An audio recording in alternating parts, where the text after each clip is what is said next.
দীর্ঘ প্রতীক্ষিত free fire Bangladesh championship.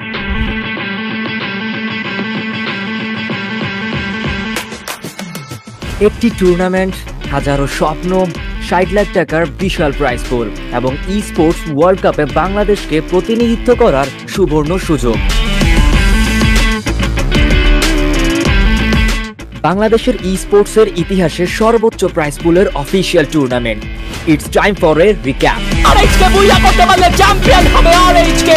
Back to back double knock হবে কি একটা বুইয়া। 65% রেশিও, 65%। 2v1 আজকে রয়েছে ডাউন করবেন এই জায়গাটিতে। হিলের কোনো সুযোগ দেওয়া হবে কি?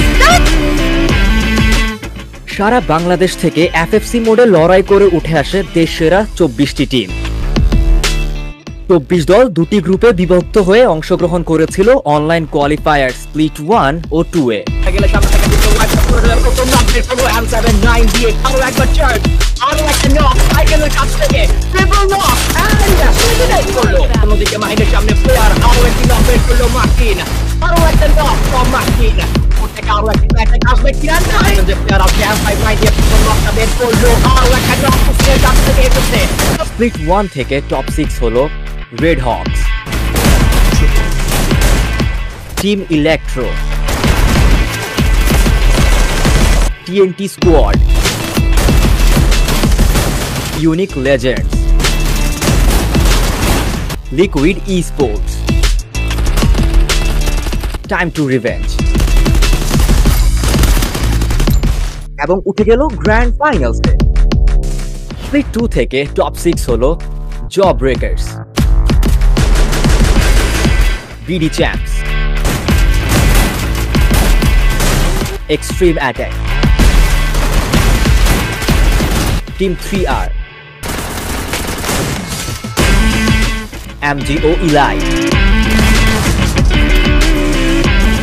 CR7 eSports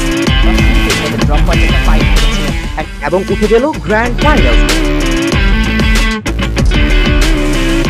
চ্যাম্পিয়ন রাশ ফরম্যাটে গ্র্যান্ড ফাইনালের প্রতিটি ম্যাচই ছিল টান টান উত্তেজনা।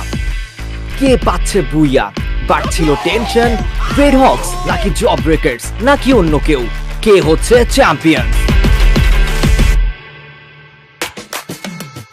and JB একসাথে। Oh, no way, no chance. Team Red Hawk versus Electro. Both are champion contender. Head-to-head battle like Kutosh Nakniate. অবশেষে হাড্ডাহাড্ডি লড়াইয়ের শেষে দুর্দান্ত পারফরমেন্স প্রদর্শন করে রেড হকস জিতে নিল চ্যাম্পিয়নের title. The champion of Bangladesh is Team RHK. এবার ই স্পোর্টস ওয়ার্ল্ড কাপের বিশ্ব মঞ্চে উঠবে বাংলাদেশের পতাকা। পুরো বাংলাদেশের ভালোবাসার সাপোর্ট আছে রেড হকসের সাথে। Let's go team Bangladesh.